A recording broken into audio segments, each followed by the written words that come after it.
Alam mo ba kung bakit may halaga na agad ang gold, kahit noong unang panahon pa lang? Hindi pa uso ang pera. Wala pang bangko. Pero ang ginto, sobrang mahalaga na agad. Pero bakit nga ba? Simulan natin sa pinakasimple. Ang gold ay bihira. Hindi ito basta-basta nakikita kahit saan. Kailangan mo pa itong hukayin, hanapin, at minsan, swerte pa ang kailangan. At sa mundo ng tao, kapag ang isang bagay ay mahirap hanapin, automatic nagiging mahalaga ito. Pero hindi lang yun. Ang gold, hindi kinakalawang.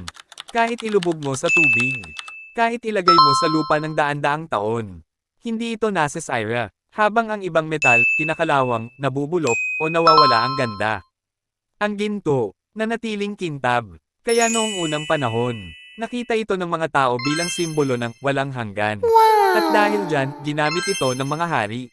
Sa sinaunang Egypt, ang mga pharaoh ay nililibing kasama ng ginto. Hindi lang bilang yaman, kundi bilang simbolo ng kapangyarihan at pagiging immortal. Sa ibang bahagi ng mundo, ganun din ang nangyari. Ang gold ay naging simbolo ng kayamanan, status, at kapangyarihan. Pero may isa pang dahilan kung bakit ito naging espesyal. Madali itong halmahin. Hindi tulad ng ibang metal na matigas. Ang gold ay malambot at madaling gawing alahas.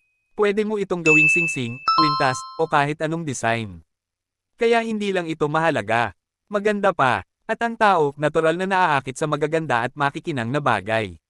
Ngayon, isipin mo, may isang bagay ka na. Bihira, hindi nasisire, maganda, at madaling halmahin. Ano sa tingin mo mangyayari? Tama, magiging mahalaga ito sa kahit anong panahon. At doon nagsimula ang tunay na value ng gold. Pero mas lalong tumindi ang halaga nito, noong ginamit na ito bilang pera. Bago pa maimbento ang papel na pera, ang gold ang ginagamit ng mga tao sa trading. Bakit? Kasi mapagkakatiwalaan. Hindi mo kayang pekain basta-basta. Hindi nawawala ang value. At tanggap ito ng halos lahat. Kaya kahit magpunta ka sa ibang lugar, dala mo ang gold, may halaga ka pa rin. Hanggang sa dumating ang panahon na, ang mga bansa mismo, ginamit ang gold bilang basehan ng kanilang pera. Tinawag itong gold standard. Ibig sabihin, ang halaga ng pera nila ay nakabase sa dami ng gold na hawak nila. Kaya kung mas maraming gold ang isang bansa, mas malakas ang ekonomiya nila. Pero kahit nawala na ang gold standard ngayon, hindi nawala ang halaga ng gold. Hanggang ngayon, ito pa rin ang isa sa pinagkakatiwalaang yaman sa mundo. Kapag may krisis, kapag bumabagsak ang economy, ang mga tao bumabalik sa gold. Bakit? Kasi subok na ito ng panahon. Libo-libong taon na ang lumipas. Pero ang ginto, nananatiling mahalaga. Hindi dahil sinabi ng gobyerno, kundi dahil pinaniwalaan ito ng tao. At doon mo maiintindihan ang pinakaimportante sa lahat. Ang value ng isang bagay. Hindi lang galing sa kung ano ito, kundi sa kung gaano ito pinapahalagahan ng tao.